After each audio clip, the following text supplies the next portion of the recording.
Hey girl, welcome to the Farmhouse Scullery, where I share inspirational conversations for a homesteading wife. Content tailored for you to get you to feel inspired, empowered, and motivated to fall in love with yourself more. You can find me on all socials with the handle at the Farmhouse Scullery. Please keep on listening for today's rant. Hey girl, welcome back again.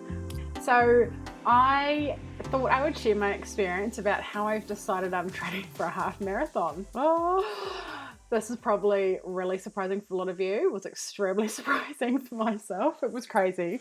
I can't believe it. So basically, I'd been watching some people and they're like, oh, I'm going for a run, and just thinking about people that can run, 20 Ks. And I was like, you guys are crazy. But then my brother sent me a Snapchat one day of a map how he'd run 20 Ks around Stewart Island and stuff, and I was like, I had this little twinge of envy or guilt, and I was like, okay, if I'm feeling like I want to do this, I feel a little bit, envious or guilt, not guilt, envy that he can do this and I can't. I'm like, well, why don't I change that? And that thought honestly scared the absolute bejeebers out of me for quite a while.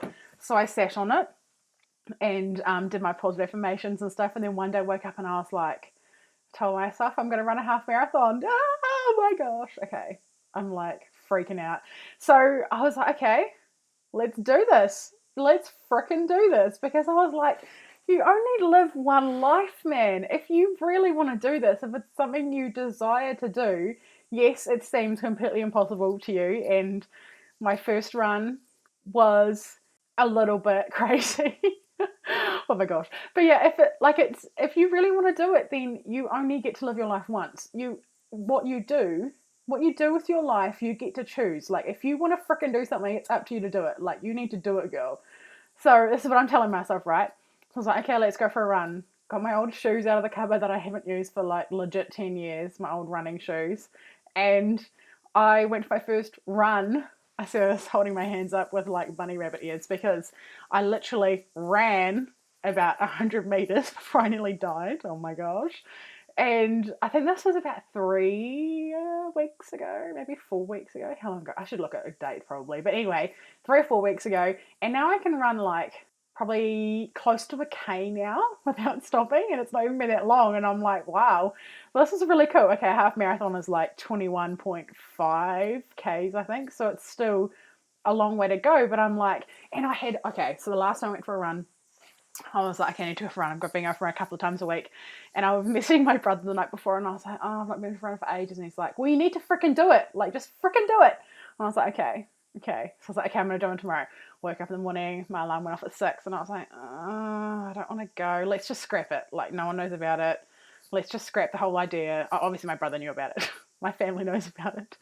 And then I was like, let's just scrap it. This is my internal dialogue. My subconscious it's going to be all good. We'll just pretend it never happened. You didn't want to do it. God, have you seen yourself? You really think you're going to run 21 Ks? Come on, girl. And then I was like, no, you are not going to run my life, subconscious. So I closed my eyes and did some positive affirmations. So I go, I can do this. I want to go for a run. And it managed to get me out of bed. So that was cool. And then I'm walking up to the kennel to get my dog. And then suddenly it happened again. It's just go back to bed, it's going to be really hot today. And it was really hot as we have those huge heat waves over New Zealand. So it was anyway. And then I was like, no, we're not doing this, girl. So then I was like, I'm going to enjoy this run. That's what I started telling myself. I'm going to enjoy this run. I can run. I'm going to run further than I had anticipated. I'm going to be fitter and I'm going to come back and be like, yeah, this is great. And that run, I basically doubled what I could ever have done before. And I got back and felt flippin' amazing. Wasn't I was sore, but not and tired, but it was a really, really good one, if you know what I mean, honestly. And I was like, man, I could have laid in my bed that morning and not felt the way that I feel right now. It took me to push outside my comfort zone for a million standards to go and do that run. And yeah, I'm just really excited to see that where I can go and what else. What else am I holding myself back from in my life? Because I'm just sitting in my room going, oh, nah, I can't be bothered. You know what I mean? Like, come on, surely you know what I mean? Because, oh, I've had this like my whole life. I've had so many limiting beliefs and limiting thoughts as to what I can and can't do. And now I'm just like, man, this is changing everything for me. And it's so good. And I feel so amazing. So, you know, you guys can all sit here and listen to me say I'm going to do a half marathon, and then I'll announce when I'm ready to do one. And then you can all come and celebrate with me and be like, yeah, she ran a half marathon. She could only run 100 meters, you know, a year ago or 6 months ago, however long it takes. So yeah, but I really want to encourage you to step out of your comfort zone. If you have that little bit of envy or that little bit of like, not guilt, yeah, that envy that you wish you could do that thing, then explore it. Like bring it, dig it out of that little hole and think, am I envious because I want to do this? Like, is this something that I really want to do, but I think has always been impossible for me? Because, girl, it's not impossible for you. If I can run a half marathon in the future, then you can do whatever the heck it is that you have that little desire to do. Just think about it, create some positive affirmations around it, and honestly, it'll change your life. Thanks for coming. So that's it for today's episode. Thank you very much for tuning in. If you'd like to continue the conversation, I would love to. You can jump across to my Facebook page at the Farmhouse Gallery. At the moment, I also have a promotion going with my website.